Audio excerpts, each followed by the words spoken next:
Últimamente hemos visto que el precio del cobre ha tenido una volatilidad bastante grande y eso ha traído un nerviosismo en general, no tan solo a los importadores, sino que también a los exportadores. ¿De qué depende justamente esta oscilación del precio del cobre?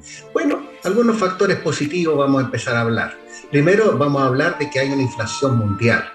Entonces estamos a puerta de que el mundo empiece con una inflación, dado justamente la incertidumbre que hay en todos los mercados, y eso obviamente trae impacto en todas las materias primas.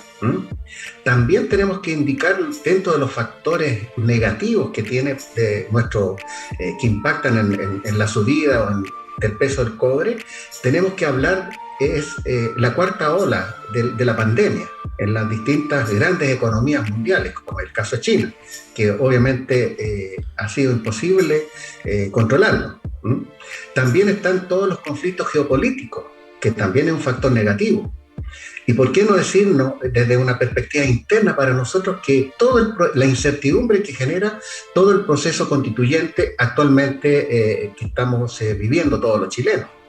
Pero también hay un dólar, si nosotros tenemos un dólar tremendamente fuerte, genera un apetito, yo diría, insaciable con los inversionistas. Salen a comprar dólares específicamente y los sacan afuera del país. Obviamente eso impacta a la economía en general. Pero también el hecho mismo, el gigante asiático que es China, en estos momentos está teniendo enormes problemas que no ha podido controlar el COVID, y eso entonces ha impactado en la demanda en general de las materias primas y por lo tanto desde la perspectiva del cobre. La debilidad de la demanda, digamos, es un tema que nadie lo había pronosticado. Hoy en día estamos precisamente en una tremenda debilidad por el lado de la demanda y una sobreoferta, obviamente, por la descarbonización y las energías verdes. Pero uno de los aspectos importantes que tenemos que hablar es la tardía decisión que tuvo justamente la Fed en Estados Unidos de poder subir las tasas cuando estaban a puerta de una recesión.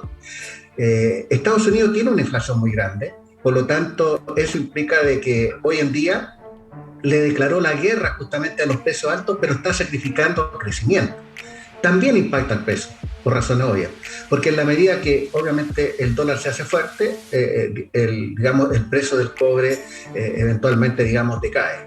Esos son gran parte de los aspectos, yo diría, negativos que impactan el precio del cobre. Pero los efectos positivos, obviamente, que China inyectó más de 220 mil millones de dólares para impulsar su gran economía.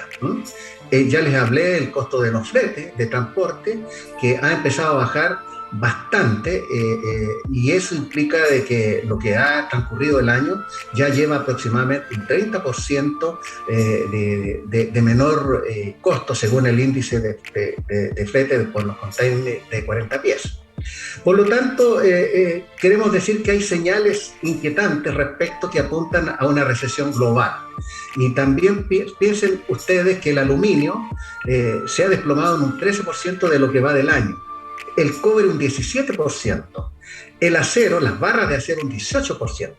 Y por lo tanto, muchos de los especialistas están hablando entonces de que el hierro va a tender a la baja en los próximos meses, dado por la incertidumbre de la economía mundial, que está a puerta de una recesión, y el efecto China, que no ha podido controlar justamente el COVID-19. En resumidas cuentas, el pronóstico que se viene para nuestro cobre es que precisamente se va a mantener en esos rangos y obviamente mientras exista la demanda, una débil demanda, el precio va a estar por debajo de los $4, ¿no? Los $4 la libra. Si esto de alguna forma el mundo entra en recesión, el precio del cobre se va a resentir notablemente y obviamente nuestra economía chilena.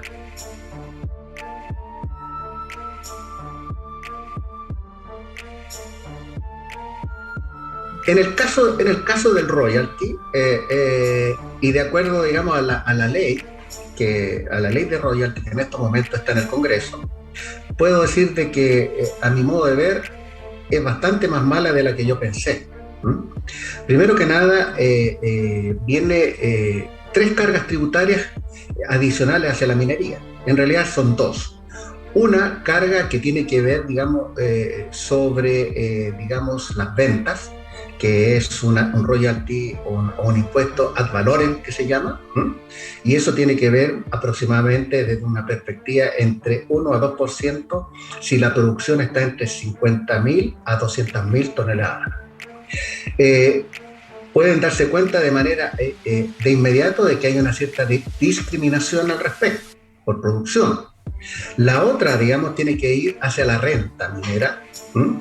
Que eventualmente tiene una tasa efectiva que va entre el 2 al 32%, cuando el precio del cobre oscila entre 2 a 5 dólares la libra. Pero ¿cuál es el impacto real de esta ley? Fíjense ustedes, cualquier carga tributaria, y hay que recordar que en 35 años han existido 15 ajustes tributarios buscando aumentar la recaudación. Es decir, el inversionista, ¿qué busca? Busca reglas claras, estabilidad jurídica y tributaria, y Chile no le ha aportado absolutamente nada a esos inversionistas. Entonces, por lo tanto, debemos recordar que la minería es un 12% del PIB, es decir, aproximadamente 35 mil millones de dólares que aporta la minería, además de todo el encadenamiento productivo y todos los encadenamientos de empleo, etcétera. Por lo tanto, si ustedes pueden observar que si nosotros tenemos un precio del cobre de 3,3 dólares la libra, digamos, la recaudación sería, digamos, marginal, que sería un 0,3% del PIB nacional. Si nosotros vamos a un precio relativo cercano a 4,2, estaría cercano menos del 1%, o sea, 0,9%. Por lo tanto, el daño que se le puede hacer a la minería, porque obviamente esto está impactando solamente al sistema productivo. Si usted observa la cadena, digamos, el ciclo de vida del negocio minero, queda afuera, digamos, la exploración. Entonces, la exploración geológica, que es tremendamente importante porque permite reponer reservas o activos para aquellos yacimientos que en estos momentos ya se está acabando la vida útil. Entonces, como ustedes pueden observar, hay bastantes inconvenientes al respecto. Y el tercer punto que yo les estaba comentando, además, tiene que ver con el impuesto específico a la minería, o especial a la minería, que está en estos momentos en funcionamiento. O sea, hay tres cargas tributarias. Entonces, y eso implica que está por sobre el 50% y pasamos a ser en estos momentos la industria minera que tiene la mayor carga tributaria del mundo. Entonces, ese sería, digamos, el gran hallazgo que podríamos tener nosotros. ¿Y por qué tenemos que decirlo? Fíjense ustedes que la reforma tributaria, ¿qué es lo que busca? Busca recaudar el 4,1%, y yo no estoy de acuerdo justamente con el Ministerio de Hacienda, en el sentido de que quiere recaudar el 4,1% del PIB y al 2026. ¿Qué quiero decir con eso? Eso debe ser alrededor de unos 12 mil millones de dólares. ¿Y hacia dónde va? Va a salud y a pensiones el 2,9%. Educación el 0,5% y el desarrollo productivo el 0,7%. Si usted suma eso, el 4,1%. En resumidas cuentas, creo yo de que nunca se ha valorizado el impacto que va a tener. De partida va a haber fuga de inversión. En segundo lugar, no tan solo eso, sino que hay una desconfianza empresarial enorme al respecto. En tercer lugar, como los yacimientos son tremendamente etarios, viejos, de baja ley, sencillamente el impacto ad valorem, que efectivamente va entre 1 a 2% para aquellas empresas mineras que están entre 2 a 5, entre 50 a 200 mil toneladas de cobre fino al año. Fíjense ustedes que se le puede aplicar entre 1 a 2%. Eso es lo mismo que aplicarle a la ley media del mineral. Mucho de ese mineral va a quedar en el cerro. Y eso implica, y esos millones de toneladas que están por debajo del punto de equilibrio, más bien que en la minería se le llama cut-off grade o ley de corte, sencillamente no van a recaudar nada. Por lo tanto, si el Ministerio de Hacienda quiere recaudar más, debería haber escuchado, digamos, a los expertos. Entonces yo estoy muy pesimista respecto a la mayor recaudación que eventualmente puede tener. Por lo tanto, podrían haber inclusive algunos cierres de yacimientos que están por debajo del punto de equilibrio. Me preocupa notablemente que no hayamos sido escuchados. Ese es un poco el concepto y por lo tanto todo realmente termina teniendo a la minería como una vaca lechera y se van a dar cuenta que la vaca lechera si no se alimenta, al final se muere. Claramente esta ley de royalty no es pro crecimiento bajo ningún punto de vista. Está sacrificando crecimiento, quiere mayor recaudación, pero para tener mayor recaudación tenemos que incentivar justamente la inversión y el desarrollo y el crecimiento. Porque sin crecimiento obviamente no va a haber recaudación, con toda seguridad. Y sumado justamente, que creo que lo he dicho en varias columnas, y hoy día en la radio también lo dije, que tiene mucho que ver respecto de que si usted, en estos momentos, nuestra economía es tremendamente débil. Solamente se sustenta por, exportaciones de materia prima. Hemos dicho de que mientras nosotros no industrialicemos nuestras materias primas, vamos a seguir siendo pobres, eternamente pobres. Entonces, y eso implica de que todos los concentrados llevan otro tipo de metales, minerales, trazas que se dicen, y obviamente quien nos compra los concentrados pueden entonces recuperar todas las tierras raras y todos los otros elementos que actualmente nosotros vendemos y no cobramos. Por lo tanto, seguimos teniendo la pluma, digamos, como siempre nos dicen acá. Mientras no, y yo siempre soy crítico en decir de que en Chile faltan políticas públicas inteligentes, y esa es una. Por lo tanto, y la otra que tiene que hacer sí o sí es iniciar un plan de exploración a nivel país para que efectivamente sepamos qué es lo que tenemos y así podemos planificar. Y de hecho, como ustedes saben, nosotros y en particular yo siempre voy a dar una opinión eminentemente técnica, no tengo ningún color político ni nada que se le parezca, pero creo yo que tal como está la ley de royalty, se le ha advertido a las autoridades que si no hay un cambio radical respecto al tema, sencillamente, y además propusimos nosotros en la convención constituyente, en la cual yo fui a hacer la exposición, se le indicó y estuvimos disponibles para eso, de buscar ese punto de equilibrio en el cual el Estado tenga una mayor recaudación sin sacrificar crecimiento y el privado entonces tenga también una rentabilidad justa. Ese era el punto de equilibrio. Además dijimos y propusimos una fórmula. Y lo curioso, que Perú y otros países, la fórmula que nosotros le propusimos, digamos, a las autoridades, la están implementando ahí. Entonces, la verdad que me da una, ¿cómo le podría decir? Una vergüenza onerosa, digamos, al respecto.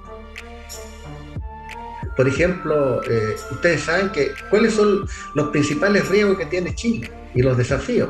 Uno, todos los yacimientos más de 100 años, los más importantes. Hace más de 10 años que no tenemos un proyecto nuevo en Chile. Todos los yacimientos nuevos que hay son todos de baja ley, 0,3, 0,4%, no más que eso. No podemos compararnos nosotros desde un punto de vista de royalty, no nos podemos comparar con el Perú, con Ecuador y con otros países que tienen realidades distintas, tal como lo digo, porque el Perú tiene polimetálicos y todos los 5 o 4 metales que tienen son todos de buena ley. Está el cobre, está el oro, el plomo, el zinc, 3,5, 2,8, etc. Entonces, obviamente, que se le aplique un royalty, digamos, al 1% sobre las ventas en el Perú, les da lo mismo, porque fíjese que realmente tienen otros créditos con otros metales, en cambio nosotros somos monoproductor. Lo he dicho hasta el cansancio, no se puede comparar porque tenemos realidades técnicas y geocientíficas distintas. Entonces, ¿dónde realmente no fuimos escuchados? Entonces, también la dureza de la roca, las minas también cada vez son más duras y por lo tanto aumenta el costo. Las minas más profundas aumenta el costo. Son más complejos entonces desde el punto de vista metalúrgico de la recuperación, aumenta el costo. Aumenta también justamente la mano de obra, que también es bastante cara en Chile, aumenta el costo. Y para tener el mismo nivel de fino, usted tiene que mover más material para tener solamente el mismo perfil de fino, eso implica aumenta el costo. Entonces, Obviamente, y ahora que viene esta nueva ley de royalty, que precisamente propende, digamos, darle casi un golpe, otro golpe, digamos, a la minería, en realidad, digamos, como chilenos no estamos cuidando la minería.